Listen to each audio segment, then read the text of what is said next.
Hello guys, you are most welcome on A to Z motivational. आज की video में हम आपको बताएंगे महाराजा सूरजमल जाट के बारे में। राजस्थान के एक अजय जाट महाराजा जिन्होंने अकबर की कब्र को खोद दिया था, उनके बारे में ऐसे किंवदंती है। तो जानिए सब कुछ इस वीडियो में। महाराजा सूरजमल जाट राजस्थान के भरतपुर रियासत के संस्थापक महाराजा सूरजमल जाट का नाम उन योद्धाओं में शामिल है जिनकी वीरता की गाथा मुगलों के ज़माने में दिल्ली से आगरा तक थी। 13 फरवरी 1707 को महाराजा सूरजमल जाट ने दिल्ली और आगरा से लेकर अलीगढ़, भरतपुर, बुलंदशहर, धौलपुर, फरीदाबाद, हथरस, मथुरा, मेवात, मुजफ्फरनगर, मेरठ और पलवल को मुगलों के चंगुल से छुड़ाया था। 18वीं शताब्दी में अफगान अहमद शाह अब्दाली और ईरान से आए नादिर शाह ने हजारों हिंदुओं का कत्लेआम किया था। मंदिरों, तीर्थ स्थलों को तोड़ा जा रहा था। इधर हिंदुस्तान पर शासन कर रहे मुगल धीरे धीरे कमज़ोर हो चुके थे। उधर राजपूत और मराठाओं में शक्ति होने के बाद भी एकता न होने के चलते वे कुछ कर नहीं पा रहे थे। इस बीच महाराजा सूरजमल जाट ने हिम्मत दिखाई। दिल्ली और आसपास के इलाकों में बसे जाट समाज के योद्धाओं को साथ मिलाकर के मुगलों के खिलाफ जंग छेड़ दी। संभल के पास जाटवाड़ में जाटों ने मुर्शिद कुली खान को मार गया, जिसे शाहजहां ने जाटों को कुचलने की जिम्मेदारी दी थी। अब औरंगजेब का शासन आ चुका था, जिसने हिंदू समाज पर कर लगाकर समाज की कमर तोड़ दी थी।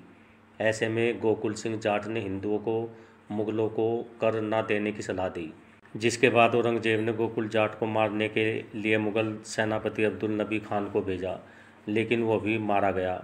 औरंगजेब को ये बात नागवार गुजरी और उसने जाटों को घेर लिया, जिस कारण कई जाट महिलाओं ने जोहर कर लिया।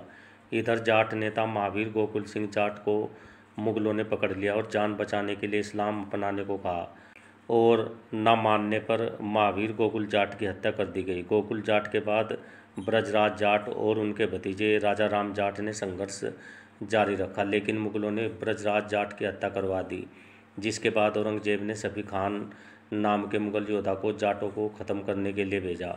इधर राजा राम जाट ने आगरा में अकबर की कब्र तक खोदकर उसकी हड्डियां जला डाली। राजा राम के बाद जाटों के नेता चूड़ामान जाट बने थे। अब बारी थी सूरजमल जाट की, जिन्होंने सबसे पहले मराठों के साथ समझौता किया। सूरजमल जाट को काबू करने के लिए अहमद शाह अब्दाली को भारत आना पड़ा। उसने बहुत कत्लेआम किया, मथुरा और उसके आसपास के इलाकों में लूटपाट की। इतिहास में सूरजमल जाट की मृत्यु को लेकर के बड़ा विरोधाभास है। कुछ का मानना है कि मुगल सरदार नजीबुद्दौला के साथ लड़ाई में महाराजा की मृत्यु हो गई, लेकिन अपने राजा की मौत के बाद जाट अंत तक लड़ते रहे और मुगलों की फौज को खदेड़ दिया। महाराजा सूरजमल जाट की मौत के बाद मुगल डरे हुए थे। डर इतना था कि नजीबुद्दौला ने कई लोगों को बुलाकर महाराज के शव की पहचान कराई थी। बताया जाता है कि पानीपत के युद्ध में अहमद शाह अब्दाली की जीत और मराठों की हार के पीछे एक बड़ा वजह थी कि मराठे महाराजा सूरजमल जाट की शक्ति और सहायता हासिल नहीं कर पाए थे। महाराजा सूरजमल कुशल योद्धा थे। जब अहमद शाह अब्दाली जब चौथी बार भारत को लूटने आया था, तो उसने महाराजा सूरजमल जाट से भी समर्पण को कहा था, लेकिन बदले में खुद को रेगिस्तान का शासक बताते हुए सूरजमल ने एक पत्र लिखा। इस पत्र में पूछा गया था कि इतना बड़ा राजा अब एक गरीब इलाके के शासक से लड़ेगा क्या। उन्होंने कहा था कि वो अहमद शाह अब्दाली के प्रस्ताव को अपनाकर उनके साथियों का सम्मान कम नहीं होने देंगे। बिना सोचे विचारे कुछ न करने और बोलने वाले महान जाट महाराजा सूरजमल जाट को भारत का प्लेटो यानी प्राचीन यूनानी दार्शनिक और जाट समुदाय का ओडिसियस यानी कि प्राचीन ग्रीक राजा और होमर की पुस्तक में इलियड का नाम दिया गया है। ओके गाइज, आई होप जानकारी आपको अच्छी लगी होगी। तो मिलते हैं नेक्स्ट वीडियो में। Till then okay, bye bye.